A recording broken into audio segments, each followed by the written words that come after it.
India news bulletin की शुरुआत करते हैं। मणिपुर मिजोरम के बाद आसाम दौरे पर हैं पीएम मोदी। आपको बता दें, आसाम में बायो एथेनॉल संयंत्र का उद्घाटन करेंगे पीएम। 18,530 करोड़ रुपए की परियोजनाओं की सौगात देंगे। अहम जानकारी आपको दे रहे, दरंग में जनसभा को भी संबोधित करेंगे पीएम मोदी। तो आपको बताएं कि मणिपुर और मिजोरम के बाद अब आसाम दौरे पर पीएम मोदी। बायो एथेनॉल संयंत्र का उद्घाटन करेंगे पीएम और इसके अलावा आपको बताएं, दरंग में जनसभा को भी संबोधित करेंगे। क्या कुछ कहेंगे ये सुनना महत्वपूर्ण, लेकिन मणिपुर और मिजोरम भी काफी महत्वपूर्ण रहा। अगर आप देखें तो काफी महत्वपूर्ण बातें कही गई और 2023 हिंसा के बाद जब मणिपुर पहुंचे तो वहां के लोगों ने जोरदार स्वागत किया पीएम का और आज दरंग में भी जनसभा को संबोधित करेंगे पीएम। ये जानकारी भी है। मणिपुर और मिजोरम के बाद अब आसाम दौरे पर हैं पीएम मोदी। शाम में पश्चिम बंगाल भी जाएंगे। तो कहीं ना कहीं जो ये पूरा दौरा है वो बेहद खास है। बायो एथेनॉल संयंत्र का भी उद्घाटन होने वाला है। सौगातों का दिन आसाम के लिए आप कह सकते हैं, क्योंकि आज पीएम को आसाम जाना है। और इसके अलावा आपको बता दें कि जिस तरह से पीएम का ये पूरा दौरा रहा है, अगर आप समझे मणिपुर को तो काफी महत्वपूर्ण। पीएम आज आसाम में होंगे और कई परियोजनाएं, जी हां, आपको बता दें कि कई विकास परियोजनाओं का उद्घाटन होने वाला है और पीएम दरंग में एक जनसभा को भी संबोधित करेंगे। 18,530 करोड़ रुपए से अधिक की लागत वाली विकास परियोजनाओं का उद्घाटन और शिलान्यास होगा। अपने आसाम दौरे के दौरान प्रधानमंत्री मोदी दरंग जाएंगे, जहां एक जनसभा को संबोधित करेंगे। कई प्रमुख परियोजनाओं का शिलान्यास होगा। इसके बाद पीएम गोलाघाट के नुमालीगढ़ जाएंगे, जहां वो नुमालीगढ़ रिफाइनरी लिमिटेड में आसाम बायो एथेनॉल संयंत्र का उद्घाटन करने वाले हैं। तो आपको बताएं कि ये जो दौरा है पीएम का वो खास है और पीएम आज यहां पर आसाम पहुंचेंगे। लगभग 19,000 करोड़ की परियोजनाओं की सौगात आज आसाम को मिलने वाली है। और आपको बताएं कि पीएम शाम में पश्चिम बंगाल भी होंगे। आसाम के बाद बंगाल के 2 दिवसीय दौरे पर भी पीएम जाने वाले हैं। और मनोहर केसरी हमारे सहयोगी ज्यादा जानकारी के लिए इसी खबर पर हमारे साथ जुड़ गए हैं। मनोहर, देखिए 5 राज्यों का दौरा है, पूर्वोत्तर राज्यों का। पीएम अब आसाम जाने वाले हैं, क्या कुछ खास रहेगा? कितने घंटे आसाम में रहेंगे? दरंग भी जाएंगे, वहां पर जनसभा को भी संबोधित करना है पीएम को। देखिए, इस बार का दौरा प्रधानमंत्री का बहुत अहम माना जा रहा है, क्योंकि मिजोरम, मणिपुर और अब असम, कल ही वो असम पहुंच चुके हैं। और कल जिस तरह से हमने देखा कि किस तरह से वो वहाँ के संस्कृति और सांस्कृतिक कार्यक्रम में उन्होंने हिस्सा लिया। भूपेन हजारिका के जन्म दिवस के मौके पर उन्होंने हिस्सा लिया था और आज असम को हजारों करोड़ रुपए के प्रोजेक्ट सौगात में देने जा रहे हैं। कहने का मतलब यह है कि जिस तरह से असम में बीजेपी की सरकार में विकास हुआ है, उसको और आगे बढ़ाया जा रहा है। संस्कृति के साथ साथ विकास को भी आगे किया जा रहा है। इसी तहत आज प्रधानमंत्री नरेंद्र मोदी वहां पर एक मेडिकल कॉलेज, बीएससी नर्सिंग और जीएनएम का उद्घाटन करने जा रहे हैं, ताकि वहां के बच्चों को, चाहे देश के बच्चे भी उसमें जाकर के पढ़ाई कर सकते हैं, वहां की मेडिकल फैसिलिटी अच्छी हो सकती है।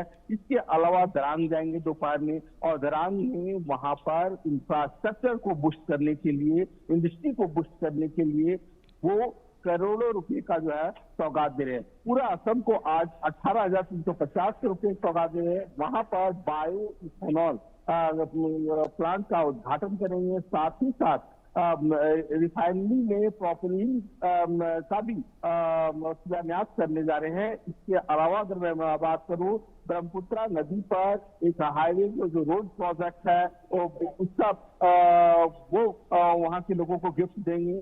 कहने का मतलब यह है कि प्रधानमंत्री जो है असम वासियों को बहुत सारे सौगात दे रहे हैं, जिससे बिल्कुल। और कहीं ना कहीं मनोहर देखिए, कनेक्टिविटी, जी बिल्कुल, और कहीं ना कहीं मनोहर देखिए, जो पूर्वोत्तर राज्य हैं उनके साथ हमेशा से ही अगर आप देखें तो एक तरह से ये आरोप लगता रहा है कि दोयम दर्जे का व्यवहार रहा है। लेकिन इस बीच जब पीएम यहां पर पहुंचे हैं, पहले मणिपुर पहुंचे और जिस तरीके से वहां पर भी सौगात दी गई, जिस तरह से तमाम तस्वीरें सामने आई, वो ये बताती है कि ये बदलता हुआ भारत है और इसमें पूर्वोत्तर भारत भी कितना महत्वपूर्ण है। कल पीएम के ये भाषण से समझ में भी आ रहा था।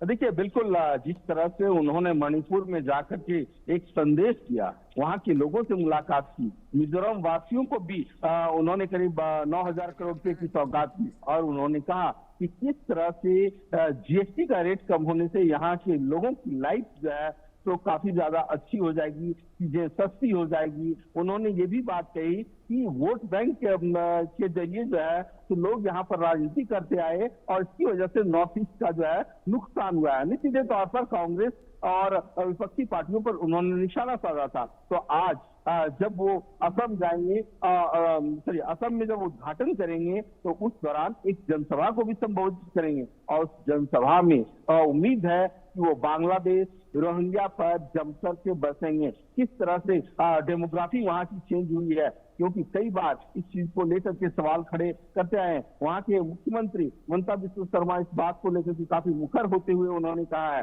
तो ऐसे में अब इंतजार करना पड़ेगा, क्योंकि हमने कल दोनों राज्यों में देखा कि प्रधानमंत्री ने सौगात की हरी झंडी लगा दी और उसके बाद 15 तारीख यानी सोमवार को वो पश्चिम बंगाल जाएंगे और पश्चिम बंगाल में वहां पर 15वें कमांडर कॉन्फ्रेंस को संबोधित करेंगे। उसका थीम भी है ईयर ऑफ रिफॉर्म। किस तरह से उनके कार्य प्रणाली को लेकर के रिफॉर्म्स की जरूरत है, किस तरह से अगर वो तैनात होते हैं या अपने एक्शन में नजर आते हैं तो किस तरह के अप्रोच अपनाना है, किस तरह की जरूरतों को आगे बढ़ाना है, इन सारी चीजों को लेकर के कल वो अपने संबोधन में दिखेंगे।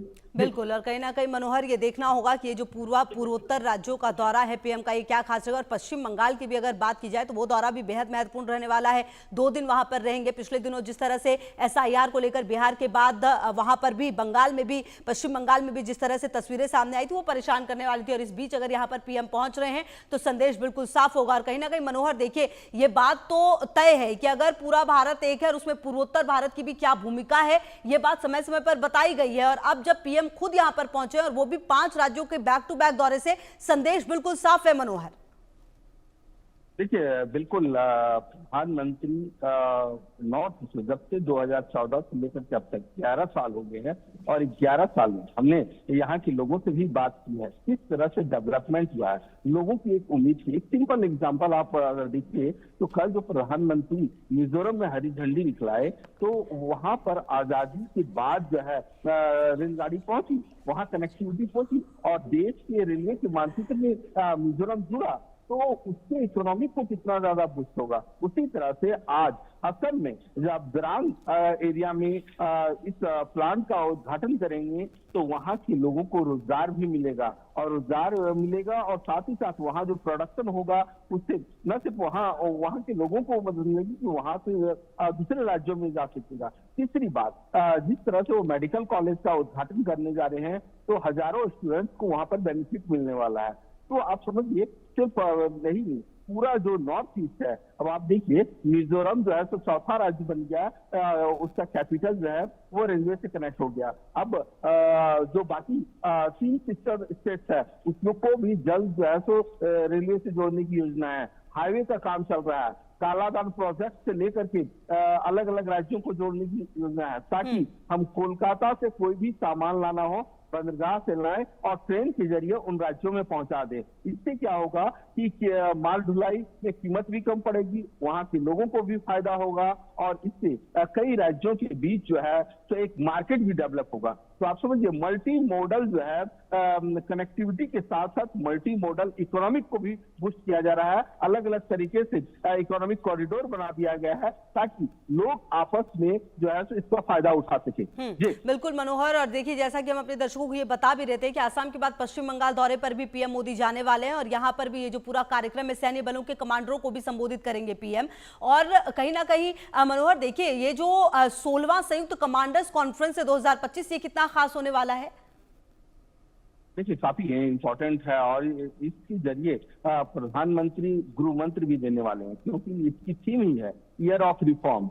कैसे हम रिफॉर्म करें, किस तरह से सुधार करें, किस तरह से कहाँ किस तरह की चुनौतियां आती है और उसको कैसे हम सिंप्लीफाई कर सकते हैं और दुश्मनों को जो है तो हम निस्तनाबूद कर सकते हैं। कमांडर्स का एक कॉन्फ्रेंस है, लेकिन सबसे बड़ी बात है जिसकी चर्चा आपने की और अभी आजकल एसआईआर जो स्पेशल इंटेंसिव रिवीजन की बात हो रही है कि बिहार में तो कंप्लीट हो गया और अब पश्चिम बंगाल में होने वाला है। हालांकि अक्टूबर से कई राज्यों में भी हो सकता है क्योंकि बड़े लेवल की मीटिंग, लेकिन जिस तरह से एसआईआर का मकसद है कि जो बांग्लादेशी, जो रोहिंग्या जो रिफ्यूजी जो है आकर के बसे हुए हैं और उन्होंने गलत तरीके से प्रमाण पत्र हासिल करके जो है बना दिया। किसी खास पार्टी का सहयोग रहा, लगातार इस तरह से बीजेपी की ओर से अटैक भी किया गया है, खास करके ममता बनर्जी को लेकर के। हमने देखा कि मानसून सत्र में भी टीएमसी के सांसदों ने लगातार एसआईआर को लेकर के जो है प्रोटेस्ट करते नजर आए थे। तो ऐसे में प्रधानमंत्री आज बिल्कुल इस चीज को लेकर के ममता बनर्जी पर अटैक करेंगे, टीएमसी पे अटैक करेंगे, इंडिया ब्लॉक के घटक दलों पर अटैक करने वाले हैं। जी बिल्कुल ठीक है मनोहर, रहेगी लगातार नजर और कहीं ना कहीं देखना बेहद महत्वपूर्ण होगा कि जिस तरह से पीएम का पूरा पूर्वोत्तर राज्यों का दौरा है वो कितना खास होता है और संदेश जो है वो क्या देने की और भी कोशिश होती है, क्या कुछ कहेंगे आसाम के दरांग में और इसके अलावा पश्चिम बंगाल दौरे पर भी क्या कुछ खास रहेगा। बहुत